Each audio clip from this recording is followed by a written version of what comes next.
Assalamualaikum warahmatullahi wabarakatuh. Halo, saya Atika Melinda Larasati, NIM K1A 018010.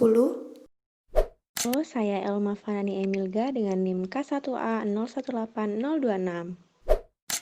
Halo, saya Ika Della Delvia dengan NIM K1A 018038. Selamat menyaksikan. Saat ini kita dikejutkan dengan merebaknya novel coronavirus. Virus ini merupakan salah satu variasi dari virus corona. Sebelumnya virus ini menyebabkan wabah SARS pada tahun 2002 dan wabah MERS pada tahun 2012. Novel coronavirus mulai muncul di kota Wuhan, Tiongkok pertengahan Desember 2019. Jadi, bagaimana virus corona mempengaruhi tubuh? Virus corona memasuki tubuh melalui mata, hidung, dan mulut. Virus kemudian menempel di sel hidung, tenggorokan, dan pembuluh halus di paru-paru. Di dalam paru-paru, virus mereplikasi diri, memperbanyak jumlahnya dan menyebabkan gangguan pernafasan seperti batuk dan sesak nafas. Jumlah virus yang terus meningkat di dalam paru-paru bisa merusak pembuluh darah dan menimbulkan penyumbatan. Alveoli di paru-paru berisi oksigen. Jika alveoli rusak, dapat memicu pneumonia. Pasien akan kesulitan bernafas karena paru-parunya tersumbat dan penuh cairan. I legit couldn't breathe. My oximeter was measuring under 88% oxygen levels, which is very dangerous. And the only time I ever thought my life was in danger was at that point. Tapi, COVID tidak hanya menyerang paru-paru. Penyakit ini dapat mempengaruhi sistem kekebalan tubuh untuk melawan virus. Sitokin adalah bagian dari sistem imun. Pada pasien yang terdampak parah oleh COVID-19, sistem kekebalan tubuh akan kewalahan dan menyebabkan sitokin meningkat. Fenomena ini disebut badai sitokin. Lalu, sitokin apa saja yang berpengaruh pada pasien yang terinfeksi COVID-19? Yuk, simak ulasan berikut. Halo, kami dari kelompok 13 akan menjelaskan mengenai cytokine profile and disease severity in patient with COVID-19 guna memenuhi salah satu tugas mata kuliah imunologi. Berikut adalah jurnal yang kami gunakan untuk menyelesaikan tugas imunologi yang berjudul Cytokine Profile and Disease Severity in Patient with COVID-19 yang akan dijelaskan oleh teman-teman dari kelompok 13. Sebelum penjelasannya lebih lanjut lagi, di sini saya akan memberikan informasi mengenai coronavirus. Jadi, virus COVID-19 itu telah diidentifikasikan sebagai RNA beta coronavirus baru yang saat ini dikenal sebagai virus pernafasan akut parah, yaitu coronavirus 2. Virus ini memiliki kemampuan transmisi yang tinggi serta menyebabkan morbiditas dan mortalitas tinggi. Lalu bagaimana pandemi dari COVID-19 itu? COVID-19 itu adalah penyakit menular yang disebabkan oleh sindrom gangguan pernafasan akut parah atau biasa disebut ARDS, di mana COVID-19 telah menyerang 200 negara di seluruh dunia. Secara global, 2.553.853 kasus telah dikonfirmasi dengan 176.323 kematian akibat infeksi virus ini. Laporan terbaru menunjukkan bahwa pasien yang menderita sakit parah yang terkena COVID-19 dapat mengalami sesak nafas dan hipoksemia dalam waktu 1 minggu setelah timbulnya penyakit. Kemudian dengan cepat berkembang menjadi sindrom gangguan pernafasan akut parah atau ARDS atau kegagalan organ akhir. Seperti diketahui, hampir semua sistem biologi memerlukan komunikasi antar sel guna untuk pertumbuhan dan pengaturannya. Pada sistem imun, komunikasi antar sel umumnya melibatkan sitokin, di mana sitokin merupakan bagian dari sistem imun untuk mengenali infeksi. Sitokin sendiri dapat dihasilkan pada respon imun innate maupun adaptive respon, di mana sitokin yang diusulkan yang mampu merespons sistem imun tubuh untuk penyakit COVID-19 diantaranya interleukin 5, interleukin 8, interleukin 9, interleukin 17, TGF-beta, dan interferon gamma. Selanjutnya, studi penelitian. Penelitian ini dilakukan di kota Arak, Provinsi Markazi, yang terletak pada tengah bagian barat Iran, yang bertujuan untuk mengevaluasi kadar serum sitokin proinflamasi atau interferon serum IFN, gamma interleukin 5, interleukin 8, interleukin 9, interleukin 17, TGF beta dan IFN gamma pada pasien COVID-19. Penelitian dilakukan antara 63 pasien dewasa dengan COVID-19 dan dibandingkan dengan 30 subjek sehat yang disesuaikan dengan usia dan jenis kelamin sebagai kontrol. Rentang usia pada kedua kelompok adalah 50-70 tahun. Pasien diklasifikasikan menjadi kelompok ringan yaitu 33 pasien dan kelompok berat 30 pasien. Kelompok COVID-19 ringan termasuk penderita yang menunjukkan saturasi oksigen lebih tinggi dari 95% selama evolusi penyakit dan tidak diperlukan masuk ICU. Kelompok COVID-19 yang parah termasuk dalam pasien dengan saturasi oksigen lebih rendah dari 93%.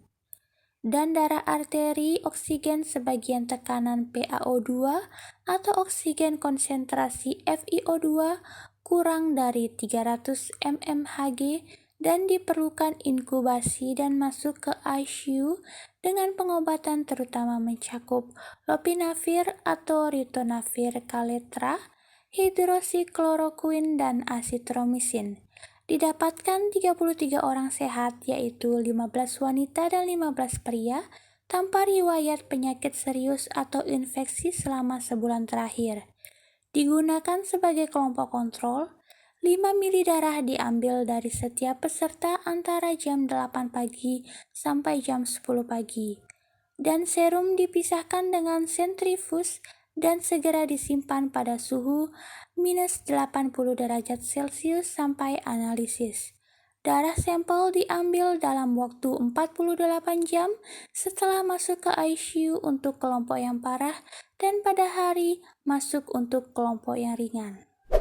Pada hasil analisis kurva sitokin untuk membedakan COVID-19 ringan dan berat, didapatkan sitokin dan reseptornya memainkan peran penting dalam patogenesis infeksi virus.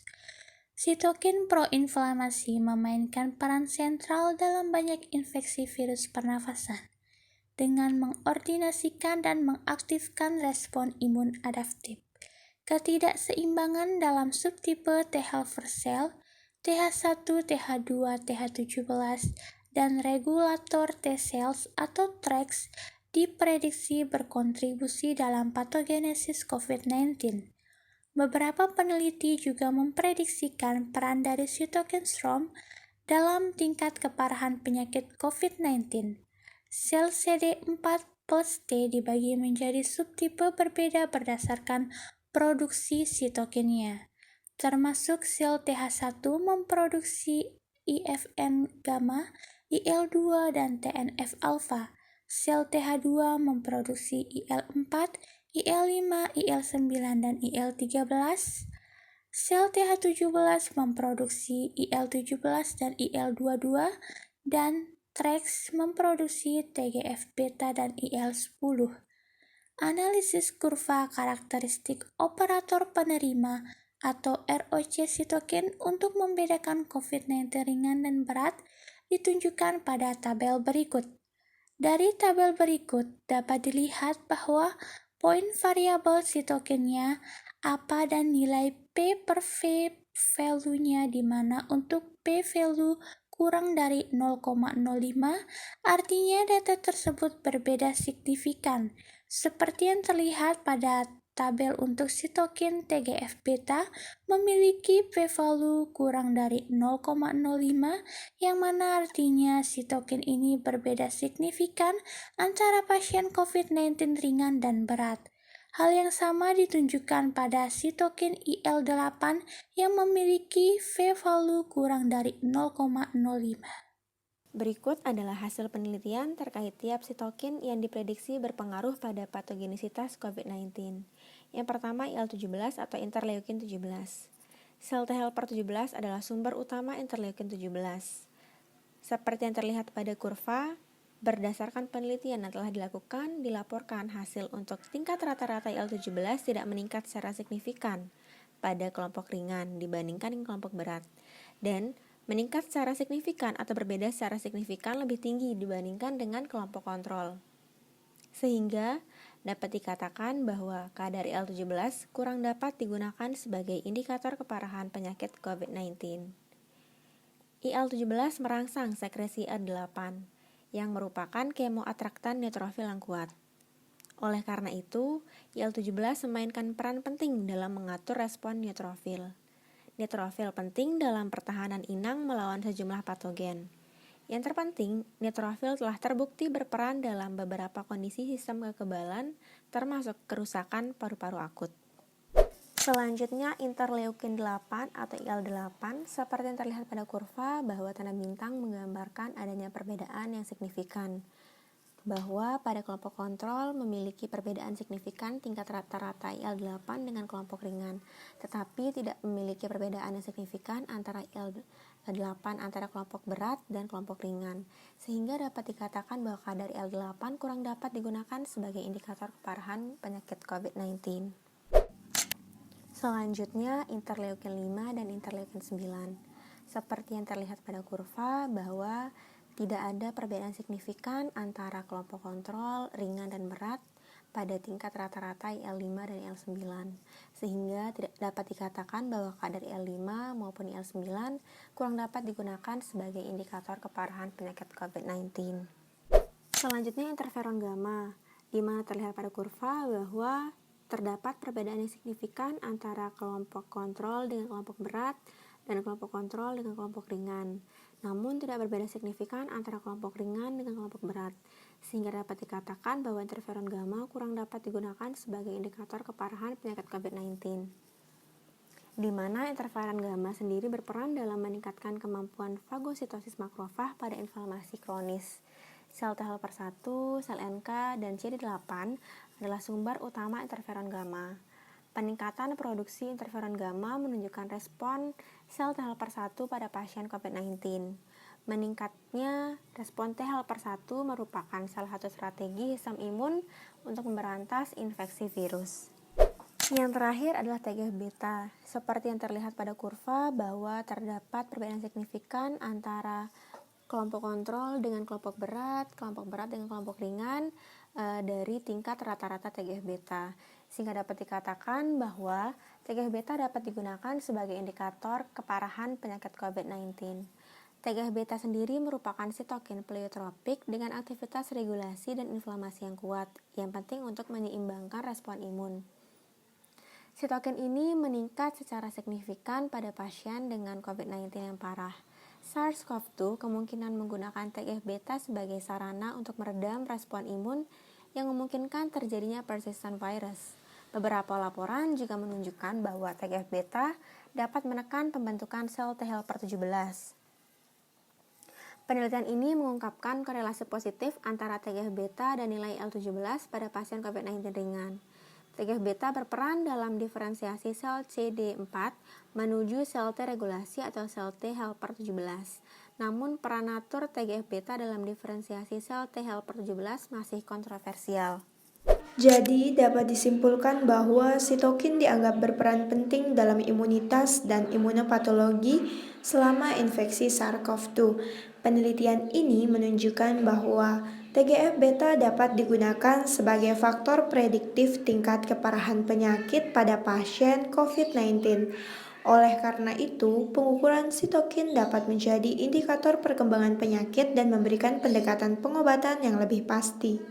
Sekian presentasi dari kelompok 13, kurang lebihnya kami mohon maaf. Terima kasih atas perhatian teman-teman semua. Semoga apa yang kami sampaikan dapat bermanfaat bagi kita semua. Wabillahi taufiq wal hidayah. Assalamualaikum warahmatullahi wabarakatuh.